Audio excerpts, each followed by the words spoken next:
Selamat pagi, saya akan mempresentasikan hasil riset pada skripsi saya berjudul Pengaruh Kepemimpinan, Motivasi, dan Disiplin Kerja terhadap Kinerja Pegawai Badan Pertanahan Nasional Kota Batam. Sebelum melakukan presentasi, saya akan memperkenalkan terlebih dahulu. Saya Saruto Devriantos Mangsong, NIM 4121801022. Bab pertama yaitu pendahuluan. Sesuai peraturan perundang-undangan, Badan Pertanahan Nasional melaksanakan tugas di bidang pertanahan, serta memiliki peran penting dalam pembentukan tanah, pengurusan hak milik tanah pemerintah dan individual, penertiban surat-surat yang bersangkutan dengan kepemilikan tanah. Kepemimpinan dapat dikatakan penting jika para pegawai berfokus pada pekerjaan dan keterampilan diri masing-masing yang membuat organisasi baik, sekaligus mempengaruhi orang lain. Adapun cara-cara memotivasi bagi PPN adalah cara memotivasi dengan bujukan atau memberi hadiah. Dalam suatu disiplin kerja, ada faktor mempengaruhi kinerja pegawai, yakni karena tanpa adanya disiplin, segala kegiatan akan mendatangkan hasil yang kurang memuaskan dan tidak sesuai dengan harapan. Kemudian peningkatan kerja pegawai akan meningkatkan kecepatan sistem kerja dan kecepatan pekerjaan yang akan memudahkan pencapaian target organisasi. Oleh karena itu, organisasi harus membutuhkan peningkatan kerja pegawai agar dapat melaksanakan dengan serius. Rumusan masalah pada penelitian adalah bagaimana pengaruh kepemimpinan, motivasi, dan disiplin kerja terhadap kinerja pegawai di Badan Pertanahan Nasional Kota Batam, baik secara parsial maupun simultan. Tujuannya adalah mengetahui adanya pengaruh kepemimpinan, motivasi, dan disiplin kerja terhadap kinerja pegawai di Badan Pertanahan Nasional Kota Batam, baik secara parsial maupun simultan. Manfaat penelitian yang pertama, manfaat praktis, yang terdiri dari bagi indikator sebagai suatu dasar pertimbangan dan bahan masukan, serta membantu dalam menjalankan pengambilan keputusan kepemimpinan yang diterapkan pemimpin kantor. Bagi alma mater, dapat dijadikan sebagai bahan acuan bagi mahasiswa lain dalam melakukan penelitian yang sejenis. Dan bagi pihak lain, dapat membuahkan hasil yang memuaskan dan diharapkan dapat dijadikan sebagai sumber referensi yang terbukti akan kebenaran.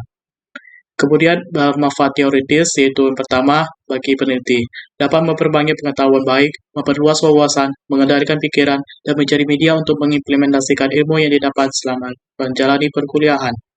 Dan bagi pembaca, dapat dijadikan sebagai informasi dan referensi penting dan dipahami bagi pembaca yang membacanya, sekaligus yang hendak melakukan penelitian dengan topik yang bersepadu. Adapun petasan masalah yaitu terkait dengan masalah kepemimpinan, motivasi, dan disiplin kerja bagi pegawai-pegawai di Badan Pertanahan Nasional Kota Batam, dan bagaimana cara menjadi pemimpin yang layak dalam kepemimpinan, cara memotivasi diri demi tujuan yang baik, dan cara menjalankan suatu kedisiplinan dalam pekerjaan. Bab 2 yaitu tinjauan pustaka. Menurut Covey, Maxwell, dan Blanchard dalam buku Kantor Mentor Leadership, How to Unlock the Potential of the Fourth Generation Workplace, kepemimpinan adalah influence, yang berarti pengaruh. Dalam definisi ini, kepemimpinan adalah kekuatan yang dapat menyelesaikan sesuatu secara tidak langsung. Indikator kepemimpinan terdiri dari yang pertama bersifat adil. Dalam kegiatan suatu organisasi, rasa kebersamaan di antara para anggota dalam mutlak, sebab pada hakikatnya adalah pencerminan dari kesepakatan antara para bawahan atau antara pemimpin dengan bawahan dalam mencapai tujuan organisasi. Yang kedua, memberi sugesti. Sugesti adalah pengaruh yang mampu menggerakkan hati orang lain dan mempunyai peranan yang sangat penting di dalam memelihara dan membina harga diri serta rasa pengabdian, partisipasi, dan rasa kebersamaan di antara para bawahan. Mendukung tujuan. Tercapainya tujuan organisasi tidak secara otomatis terbentuk, melainkan harus didukung oleh adanya kepemimpinan. Katalisator. Apabila kepemimpinan yang berperan sebagai katalisator selalu meningkatkan segala sumber daya manusia yang ada, berusaha memberikan reaksi yang menimbulkan semangat dan daya kerja cepat semaksimal mungkin. Menciptakan rasa aman. Setiap pemimpin berkewajiban menciptakan rasa aman bagi para bawahannya.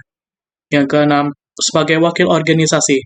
Setiap bawahan yang bekerja pada unit organisasi apapun selalu memandang atasan atau pimpinan yang mempunyai peranan dalam segala bidang kegiatan, lebih-lebih yang menganut prinsip-prinsip keteladanan atau panutan-panutan. Sumber inspirasi. Seorang pemimpin pada hakikatnya adalah sumber semangat bagi para bawahannya. Dan yang terakhir, bersikap menghargai. Setiap orang pada dasarnya mengkehendaki adanya pengakuan dan penghargaan diri pada orang lain. Adapun faktor yang mempengaruhi, yaitu kecerdasan, kematangan dan keluasan sosial, motivasi dalam dan dorongan prestasi, dan hubungan manusiawi. Kata motivasi atau motivation berasal dari kata dasar motif atau motif yang diartikan sebagai dorongan, sebab atau alasan seseorang melakukan sesuatu. Motivasi berasal dari kata Latin "movere" yang berarti dorongan atau menggerakkan. Indikator motivasi yang terdiri dari yang pertama, kebutuhan akan prestasi. Terdapat dorongan penting untuk menjadi lebih unggul, memperoleh seperangkat standar, dan meraih keberhasilan. Kebutuhan akan kekuasaan. Terdapat kebutuhan penting untuk mempengaruhi orang lain. Yang terakhir, kebutuhan akan afiliasi.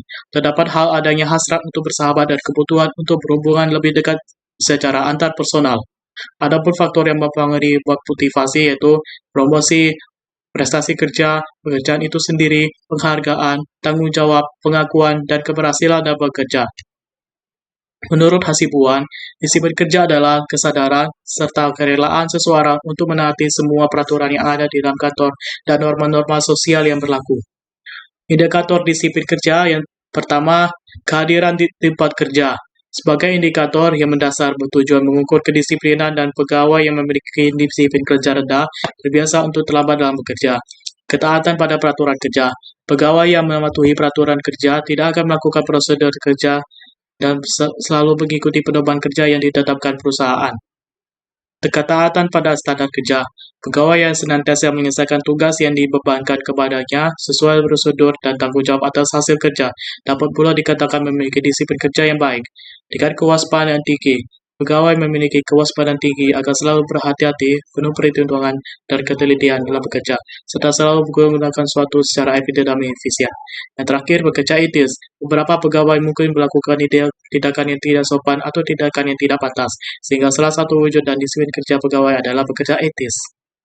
Adapun faktor yang mempengaruhi disiplin kerja, yaitu tujuan dan kemampuan, kepemimpinan, insentif, keadilan, pengawasan melekat, sanksi hukuman, ketegasan, dan hubungan kemanusiaan. Istilah kinerja atau prestasi kerja berasal dari kata dalam bahasa Inggris performance. Hal ini disebutkan oleh Ivan Civis, Kouropaske, dan Matteson bahwa kinerja pegawai merupakan hasil kerja dalam melaksanakan suatu pekerjaan. Indikator kinerja pegawai yang pertama, jumlah pekerjaan.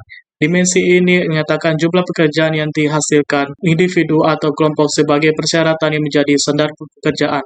Kualitas pekerjaan. Setiap pegawai dalam suatu instansi harus memenuhi persyaratan tertentu untuk dapat menghasilkan pekerjaan sesuai kualitas yang dituntut suatu pekerjaan tertentu. Ketepatan waktu. Sikap pekerjaan memiliki karakteristik yang berbeda.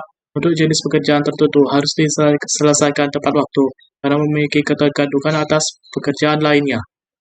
Yang terakhir, kehadiran. Suatu jenis pekerjaan tertentu menuntut kehadiran pegawai dalam mengerjakannya sesuai waktu yang ditentukan. Adapun faktor yang mempengaruhi kinerja pegawai yaitu kualitas dan kemampuan pegawai, sarana pendukung, dan suprasarana.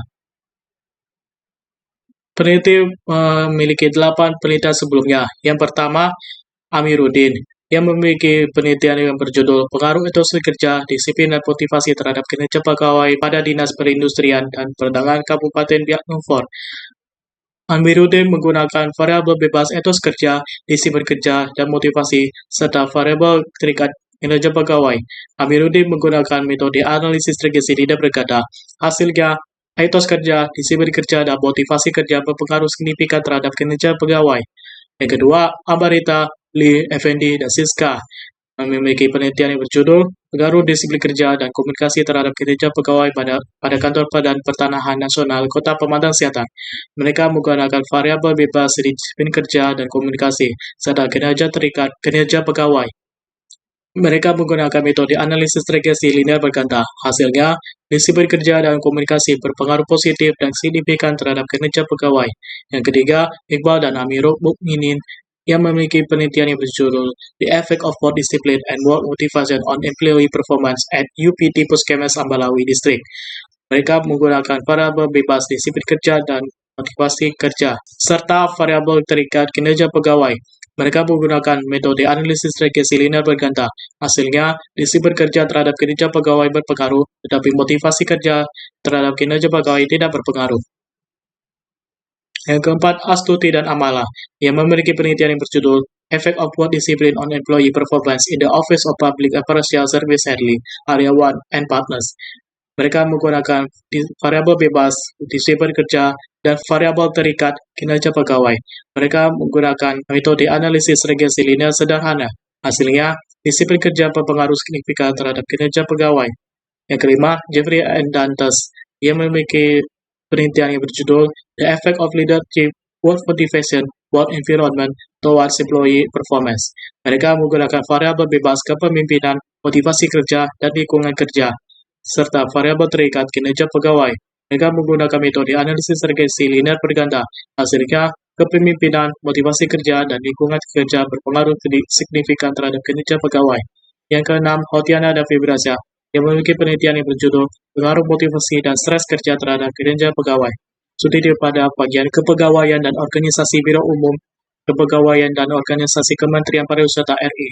Mereka menggunakan variabel bebas motivasi dan stres kerja serta variabel terikat kinerja pegawai. Mereka menggunakan metode analisis regresi linear berganda. Hasilnya, motivasi berpengaruh positif dan signifikan, tapi stres kerja tidak berpengaruh signifikan terhadap kinerja pegawai. Yang ketujuh, Rumondo, Tubal, dan Sepang, yang memiliki penelitian yang berjudul Pengaruh Kepemimpinan, Motivasi, dan Disiplin Kerja Terhadap Kinerja Pegawai pada Kanwil Wijat Kekayaan Negara Sulut Tengkon Malu. Mereka menggunakan variabel bebas di kepemimpinan, motivasi, dan disiplin kerja, serta variabel terikat kinerja pegawai. Mereka menggunakan metode analisis regresi linear berganda. Hasilnya, kepemimpinan tidak berpengaruh, tetapi motivasi dan disiplin kerja berpengaruh positif dan signifikan terhadap kinerja pegawai. Yang kedelapan, Suryani dan Kosasi, yang memiliki penelitian yang berjudul Pengaruh Kepemimpinan Terhadap Kinerja Kerja Pegawai pada Kantor Kebudayaan dan Pariwisata Kota Tangerang Selatan. Mereka menggunakan variabel bebas kepemimpinan dan variabel terikat kinerja pegawai. Mereka menggunakan metode analisis regresi linear sederhana. Hasilnya, kepemimpinan berpengaruh kuat dan positif terhadap kinerja pegawai. Pengembangan hipotesis.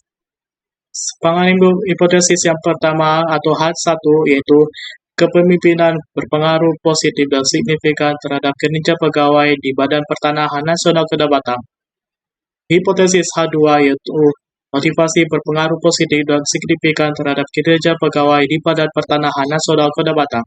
Hipotesis H3 yaitu disiplin kerja berpengaruh positif dan signifikan terhadap kinerja pegawai di Badan Pertanahan Nasional Kota Batam. Serta hipotesis H4 yaitu kepemimpinan, motivasi, dan disiplin kerja berpengaruh positif dan signifikan terhadap kinerja pegawai Badan Pertanahan Nasional Kota Batam. Bab 3 yaitu metode penelitian. Pada operasional variabel dan pengukuran, dapat dilihat pada layar operasional variabel yang pertama, kepemimpinan, motivasi, disiplin kerja, dan kinerja pegawai. Jenis data yang dikumpulkan adalah data primer, karena data ini bersifat up-to-date, sehingga dapat meningkatkan validitas penelitian. Data primer dikumpulkan melalui kuesioner sebagai sumber data. Data yang peneliti dapatkan adalah pegawai-pegawai di Badan Pertanahan Nasional Kota Batam berupa pegawai negeri sipil dan penerimaan pegawai pemerintah non-pegawai negeri yang memiliki golongan dan pangkat yang berbeda. Peneliti menggunakan explanatory research melalui pendekatan kuantitatif dan skala Likert sebagai metode penskalaan. Setiap instrumen pada soal tersebut diberi nilai sebagai berikut.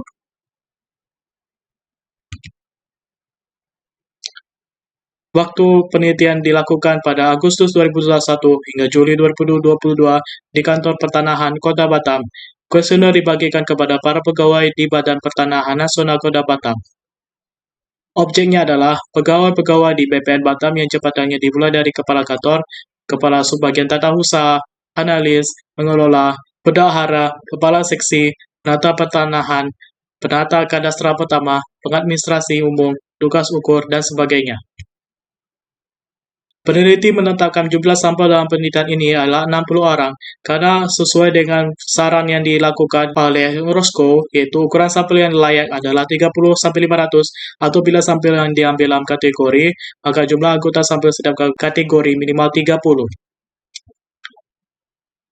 Pada penelitian, teknik yang digunakan adalah teknik convenience sampling, karena teknik ini dapat memilih sampel secara bebas sekehendak peneliti.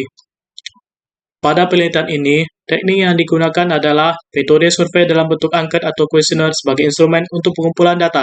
Terdapat pertanyaan atau pernyataan yang harus dijawab responden karena soal tersebut diukur menggunakan skala Likert yang merupakan skala penilaian sikap, pendapat, dan persepsi dari responden. Pada tahapan pengolahan data, kuesioner dapat dijadikan sebagai instrumen penelitian, lalu kuesioner dapat dikumpulkan menjadi sebuah data mentah kuantitatif. Data mentah kuantitatif akan dilakukan yang pertama editing, yaitu memeriksa seluruh jawaban dari setiap responden untuk setiap pertanyaan. Yang kedua, coding. Yang dilakukan yang pertama adalah codebook, pretest codebook, pengkodean, dan verifikasi kode data. Dan yang terakhir, analisis. Membuat statistik profil responden yang pertama kali, kemudian melakukan eksplorasi data, lalu menguji statistika. Kemudian saat menguji validitas data, peneliti melakukan expert judgment. Setelah itu, uji validitas dapat dilakukan melalui SPSS 17 dan diukur dengan membandingkan R hitung dengan R tabel melalui degree of freedom. Degree of freedom yaitu bagiannya sampel dikurangi 2. Untuk penilaian, jika nilai R hitung lebih besar dari R tabel, maka pernyataan tersebut valid. Saat menguji reliabilitas data, nilai reliabilitas menggunakan rumus Cronbach's alpha. Untuk penilaian, instrumen penelitian dapat dikatakan reliable jika nilai Cronbach's alpha memiliki nilai lebih besar dari 0,7. Yang pertama, statistik deskripsi pada teknik analisis data. Statistik ini direpresentasikan dalam tabel, diagram, grafik, lingkaran, perhitungan mean, median, modus, dan perhitungan distribusi data melalui mean, standard deviation, percentage calculation, correlation analysis, dan regression analysis dengan bertujuan mendeskripsikan gambaran umum dan penyebaran data sampel atau populasi dalam bentuk tabel, diagram, grafik, dan lainnya. Pada statistik inferensial yang pertama, uji asumsi klasik terdiri dari uji normalitas data. Menurut Sundarya, sebaran data distribusi secara normal adalah nilai asymptotic significance to-type lebih besar dari nilai alpha 0,05. Uji multikolinearitas. Uji ini dilihat pada nilai tolerance dan VIF. Jika nilai tolerance lebih besar dari 0,1 dan nilai VIF lebih kecil dari 10, multikolinearitas tidak ada. Uji heteroskedastisitas. Jika ada pola tertentu seperti titik-titik yang membentuk suatu pola tertentu dan teratur pada grafik scatter plot, maka terjadilah heteroskedastisitas. Yang kedua, uji statistik, yang terdiri dari analisis regresi linear berganda. Model persamaan analisis regresi linear berganda ialah Y sama dengan A tambah B1X1 tambah B2X2 tambah B3X3 tambah E, dengan keterangan sebagai berikut. Koefisien determinasi. Jika nilai koefisien determinasi kecil, kemampuan variabel independen untuk menjelaskan variabel dependen terbatas. Dan jika nilai koefisien determinasi mendekati 1, variabel independen memiliki hampir semua informasi untuk memperkirakan variabel dependen. Selanjutnya, uji hipotesis. Terdiri dari uji T, dilakukan dengan menguji dan membandingkan nilai T hitung dan T tabel dengan taraf signifikasi alfa sebesar 5%. Jika T hitung lebih besar dari T tabel, maka variabel independen terhadap variabel dependen berpengaruh, sehingga hipotesis diterima. Namun, jika T hitung lebih kecil dari T tabel, maka variabel independen terhadap variabel dependen tak berpengaruh, sehingga hipotesis ditolak. Uji F dilakukan dengan menguji insignifikasi agar dapat mengetahui apakah koefisien korelasi digeneralisasikan atau tidak, lalu membandingkan nilai F itu dengan F tabel dengan taraf signifikasi alfa sebesar 5%. Jika F itu lebih besar dari F tabel, maka variabel independen terhadap variabel dependen berpengaruh, sehingga hipotesis diterima. Begitu juga sebaliknya, dan inilah rumus dari uji F sebagai berikut.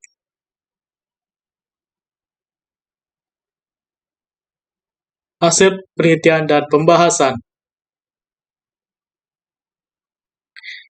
Sejarah BPN Kota Batam. Nama sebelumnya yaitu Kantor Agraria. BPN diatur sesuai Peraturan Presiden Nomor 10 Tahun 2006 tentang Badan Pertanahan Nasional Kota Batam. Diberlakukannya Undang-Undang Pokok Agraria yang dimulai sejak 1960, BPN mengalami pergantian dalam sistem kelembagaan yang mempengaruhi proses pengambilan keputusan dan kebijakan. Berdasarkan pada tahun 1960, segala bentuk peraturan yang berurusan dengan pertanahan, termasuk juga peraturan pemerintah, masih dikeluarkan oleh pihak Presiden dan Menteri Muda Kehaiman. Mulai tahun kepemerintahan Presiden Joko Widodo, diciptakan suatu kementerian baru yang disebut Kementerian Agraria dan Tata Ruang Indonesia.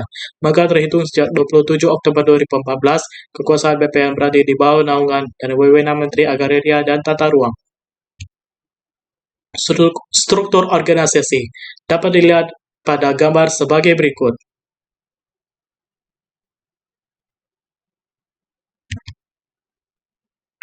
Pada kegiatan operasional dan sistem yang digunakan, kantor BPN Kota Batam mulai kegiatan operasional pada Senin sampai Jumat pada pukul 8 hingga 4.30 sore waktu Indonesia.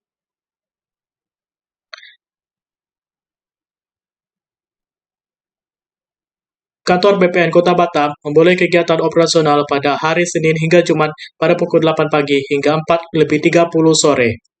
Sistem yang digunakan dalam menerima permohonan dari pemohon, yaitu pemohon yang merupakan warga Batam menghampiri loket yang berada di pintu utama untuk meminta permohonan. Para pegawai mengakses website resmi BPN Kota Batam untuk melayani permohonan yang diterima.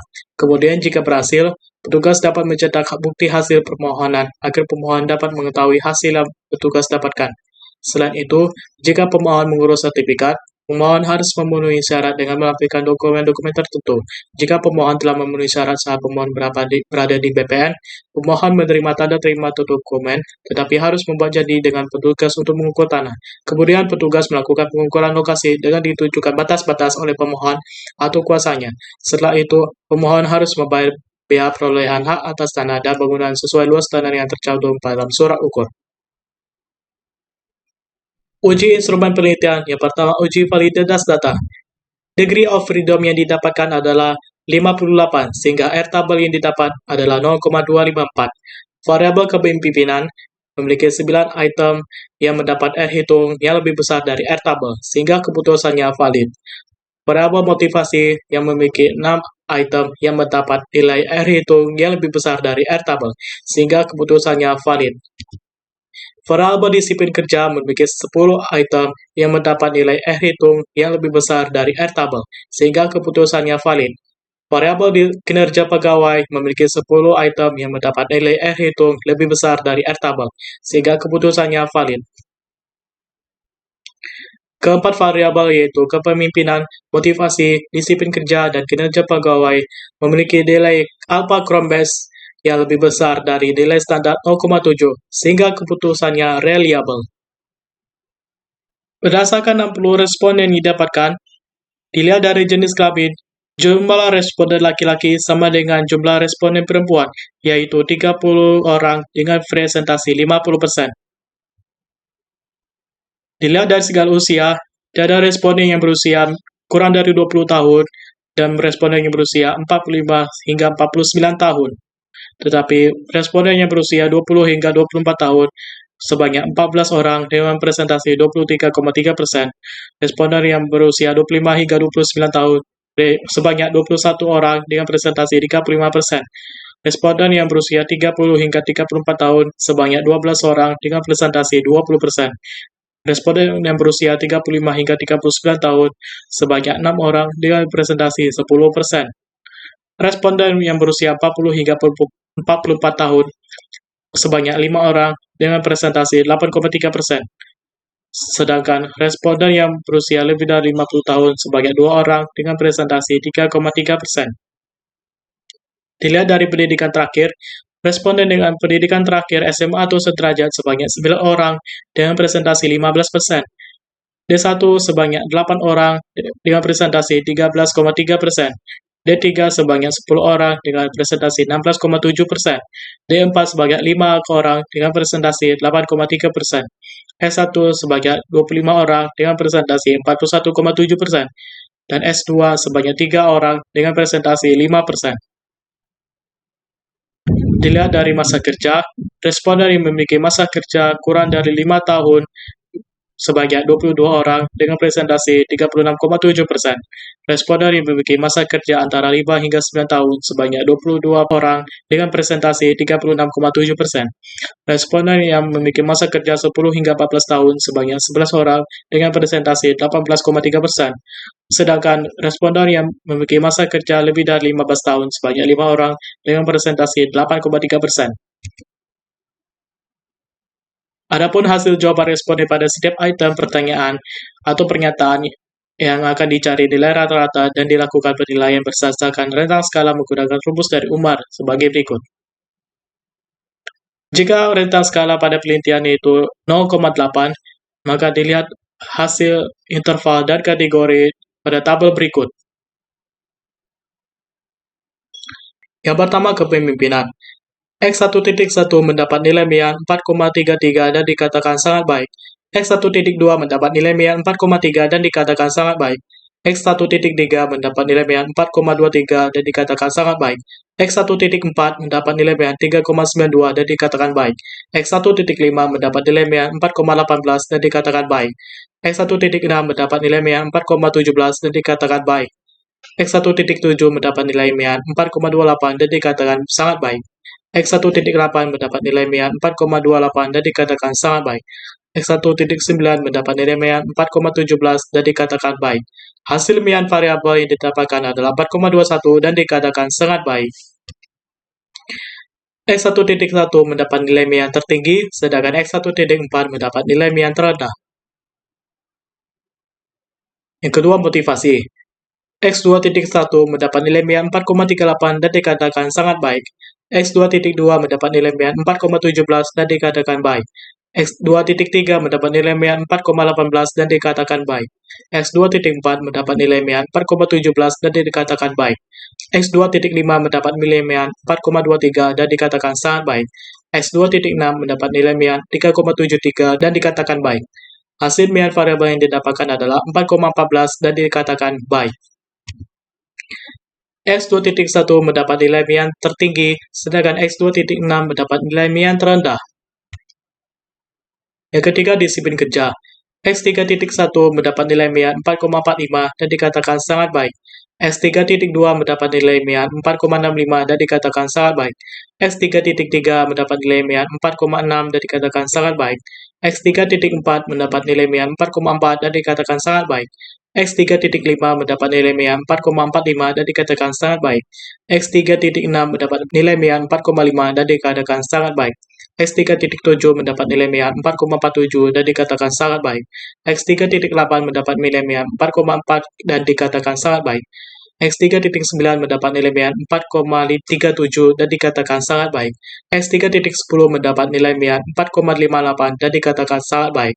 Hasil MIAN variabel yang didapatkan adalah 4,49 dan dikatakan sangat baik.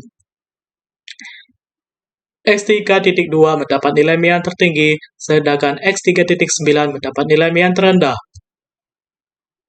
Yang keempat, kinerja pegawai. Y.1 mendapat nilai MIAN 4,45 dan dikatakan sangat baik. Y.2 mendapat nilai MIAN 4,38 dan dikatakan sangat baik. Y.3 mendapat nilai MIAN 4,5 dan dikatakan sangat baik. Y.4 mendapat nilai 4,38 dan dikatakan sangat baik. Y.5 mendapatkan nilai 4,4 dan dikatakan sangat baik. Y.6 mendapat nilai MIAN 4,33 dan dikatakan sangat baik. Y.7 mendapat nilai MIAN 4,37 dan dikatakan sangat baik. Y.8 mendapat nilai MIAN 4,3 dan dikatakan sangat baik. Y.9 mendapat nilai MIAN 4,43 dan dikatakan sangat baik. Y.10 mendapat nilai MIAN 3,73 dan dikatakan baik. Hasil MIAN variabel yang didapatkan adalah 4,33 dan dikatakan sangat baik. Y.3 mendapat nilai MIAN tertinggi, sedangkan Y.10 mendapat nilai MIAN terendah. Hasil uji normalitas pada penelitian adalah hasil menunjukkan bahwa nilai asymptotic significance to talent yang didapat sebesar 0,298 dan memang lebih besar dari nilai APA 0,05. Artinya, data variabel dalam penelitian ini terdistribusi normal. Kemudian, penyebaran titik-titik dalam grafik p-plot dekat dengan garis diagonal. Artinya, data variabel sudah terdistribusi normal. Kemudian, pola garis yang dihasilkan pada grafik histogram ialah kurva lonceng. Artinya, pola terdistribusi begitu normal. Yang kedua, uji multikolinearitas. Hasil dari uji tersebut membuktikan sebuah variabel mendapat nilai toleransi lebih besar dari 0,1 dan VIF lebih kecil dari 10. Artinya, dalam penelitian ini tidak ada multikolinearitas atau tidak terjadi korelasi antar variabel. Yang ketiga, uji heteroskedastisitas. Hasil menunjukkan bahwa tidak membentuk pola yang teratur, lalu menyebar di atas dan di bawah angka 0 pada sumbu Y. Artinya, tidak terjadi heteroskedastisitas dan model regresi layak digunakan. Uji statistik inferensial yang pertama, uji T. Taraf signifikasi alpha sebesar 5% atau 0,05, DF atau degree of freedom adalah 56, dan nilai T tabel ialah 2,003. Kepemimpinan memiliki nilai terhitung sebesar minus 1,396 dan nilai SIG 0,168. Karena T hitung lebih kecil dari T tabel, H1 ditolak dan dikatakan variabel kepemimpinan secara parsial tidak berpengaruh signifikan terhadap kinerja pegawai Badan Pertanahan Nasional Kota Batam. Motivasi memiliki nilai T hitung 3,132 dan nilai SIG 0,003. Karena T hitung lebih besar dari T tabel, H2 diterima dan dikatakan variabel motivasi secara parsial berpengaruh positif dan signifikan terhadap kinerja pegawai Badan Pertanahan Nasional Kota Batam. Disiplin kerja memiliki nilai T hitung sebesar 8,389 dan nilai SIG 0,000. Karena T hitung lebih besar dari T tabel, H3 diterima dan dikatakan variabel disiplin kerja secara parsial berpengaruh positif dan signifikan terhadap kinerja pegawai Badan Pertanahan Nasional Kota Batam. Yang kedua, uji F. Dengan taraf signifikasi alpha sebesar 5%, DF1 adalah 3, DF2 adalah 56. Nilai F tabel adalah 2,77. Hasilnya, F itu sebesar 71,825 dan signifikasi 0,000. Karena nilai F itu lebih besar dari F tabel, model regresi kepemimpinan, motivasi, dan disiplin kerja secara simultan berpengaruh positif dan signifikan terhadap kinerja pegawai Badan Pertanahan Nasional Kota Batam. Ketiga, analisis regresi linear berganda. Persamaan analisis regresi linear berganda pada penelitian adalah Y sama dengan minus 0,930 kurang 0,128x1 tambah 0,495x2 tambah 0,819x3 tambah E. Konstanta sebesar minus 0,930.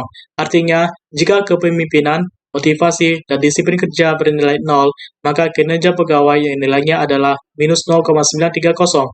Kepemimpinan memiliki nilai koefisien regresi sebesar minus 0,128. Artinya, jika kepemimpinan mengalami peningkatan sebesar satu satuan, sementara nilai X2 dan X3 tetap, maka kinerja pegawai BPN Kota Batam akan mengalami penurunan sebesar 0,128. Motivasi memiliki nilai koefisien regresi sebesar 0,495. Artinya, jika motivasi mengalami peningkatan sebesar satu satuan, sementara nilai X1 dan X3 tetap, maka kinerja pegawai BPN Kota Batam akan mengalami peningkatan sebesar 0,495. Disiplin kerja memiliki nilai koefisien regresi sebesar 0,819. Artinya, jika disiplin kerja mengalami peningkatan sebesar satu satuan, sementara nilai X1 dan X2 tetap, maka kinerja pegawai BPN Kota Batam akan mengalami peningkatan sebesar 0,819. Keempat, koefisien determinasi. Nilai R square yang didapat adalah 0,794. Hasilnya, variabel independen kepemimpinan, motivasi, dan disiplin kerja memberikan kontribusi sebesar 79,4% terhadap variabel dependen kinerja pegawai. Pembahasan dalam penelitian yaitu yang pertama, pengaruh kepemimpinan terhadap kinerja pegawai. Pengujian hipotesis pertama membuktikan variabel kepemimpinan tidak berpengaruh signifikan terhadap kinerja pegawai. Karena T hitung yang didapat dari hasil uji T hanya minus 1,396.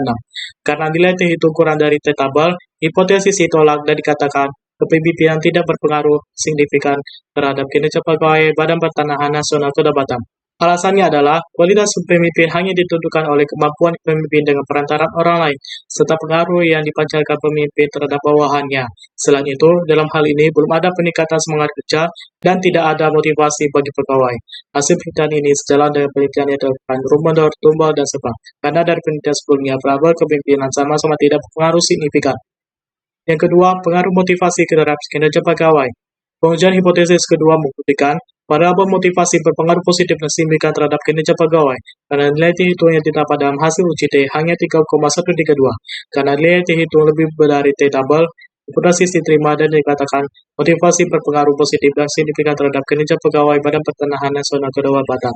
Alasannya adalah pegawai sudah termotivasi dalam bekerja, serta organisasi membuat sistem bonus dan tunjangan untuk pegawai, sebab perhatian instansi terhadap pegawai meningkat. Hasil penelitian ini sejalan dengan penelitian yang dilakukan Amiruddin, Rifan Amirul Mukminin, Jeffrey dan Datas, Otia dan David Dansa, dan Rumodol Tumbal dan Sepang. Karena dari penelitian sebelumnya dengan saat ini, variabel motivasi sama-sama berpengaruh positif dan signifikan. Yang ketiga, pengaruh disiplin kerja terhadap kinerja pegawai. Ujian hipotesis ketiga membuktikan variabel disiplin kerja berpengaruh positif dan signifikan terhadap kinerja pegawai, karena T-hitung yang didapat dalam hasil uji T hanya 8,389. Karena nilai T-hitung lebih dari T-double, hipotesis diterima dan dikatakan disiplin kerja berpengaruh positif dan signifikan terhadap kinerja pegawai Badan Pertanahan Nasional Kedaulatan.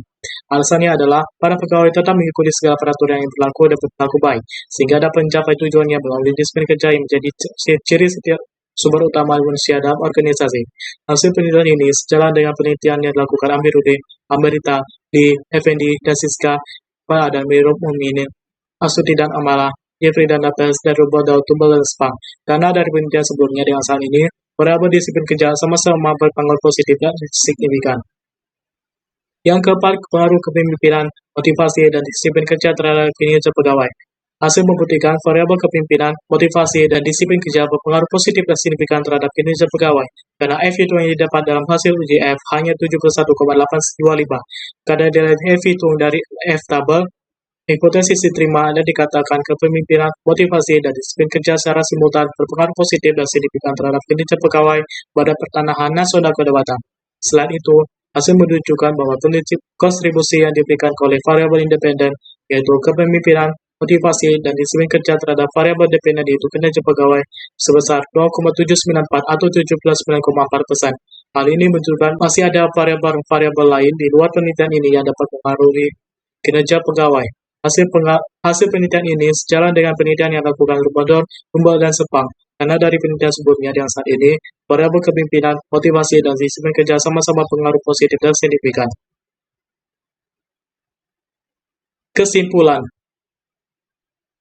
Hasil penelitian ini membuktikan bahwa variabel kepemimpinan secara parsial tidak berpengaruh signifikan terhadap kinerja pegawai Badan Pertanahan Nasional Kedaulatan. Hasil penelitian ini membuktikan bahwa variabel motivasi secara parsial berpengaruh positif dan signifikan terhadap kinerja pegawai Badan Pertanahan Nasional Kedaulatan. Hasil penelitian ini membuktikan bahwa variabel disiplin kerja secara parsial berpengaruh positif dan signifikan terhadap kinerja pegawai Badan Pertanahan Nasional Kedaulatan. Hasil penelitian ini membuktikan bahwa variabel kepemimpinan, motivasi, dan disiplin kerja secara simultan berpengaruh positif dan signifikan terhadap kinerja pegawai Badan Pertanahan Nasional Kedaulatan. Adapun sarannya, yang pertama secara praktis. Meskipun kepemimpinan tidak berpengaruh signifikan, tetapi harus diperhatikan oleh pemimpin untuk mengarahkan sumber daya manusia untuk meningkatkan kinerja dalam melaksanakan tugas dan tanggung jawab. Para pegawai dapat meningkatkan motivasi dalam suatu kerja bagi diri pribadi dan orang lain dengan menggunakan insentif dengan bijak. Ikuti hal-hal penting sekaligus memiliki prinsip kewenangan dan kesempatan. Untuk meningkatkan disiplin kerja, instansi harus memperkuat peraturan untuk semua pegawai, terutama jam kerja baik pada saat jam datang maupun jam pulang. Bagi instansi atau kantor, kinerja pegawai harus ditingkatkan kembali dengan kebijakan yang sebenar, agar dapat mencapai tujuan instansi dan membantu menjalankan pengambilan keputusan kepemimpinan. Saran teoritis. Bagi penelitian selanjutnya, disarankan agar dapat menambahkan variabel penelitian yang belum dimuat, menambahkan lebih banyak referensi serta metode penelitian selain regresi linear berkanta penelitian ini, supaya hasil penelitian menjadi lebih lengkap dan lebih bermanfaat. Diharapkan bagi peneliti selanjutnya dapat menambahkan salah satu variabel lain pada penelitian saat ini. Adapun keterbatasan penelitian, informasi atau data instansi yang didapati begitu sederhana, tetapi sulit bagi peneliti. terutama informasi mengenai pelayanan untuk pemohon, karena informasi berupa pelayanan tidak menunjukkan maksud atau arti yang sebenarnya. Waktunya digunakan dalam melakukan penelitian, pengolahan data, hingga penyusunan skripsi terbatas. Metode dan variabel yang digunakan dalam penelitian terbatas, penelitian hanya dilakukan di gedung BPN Batam, sehingga ukuran sampel responden dalam penelitian terbatas. Responden ialah pegawai BPN Batam yang siap menerima kuesioner dengan alasan tugas harus diselesaikan dan tidak ada kesibukan, serta cenderung memiliki waktu yang cukup untuk mengisi kuesioner, sehingga pembagian kuesioner terbatas. Demikian presentasi dari saya. Mohon maaf bila ada kesalahan. Saya mengucapkan banyak terima kasih.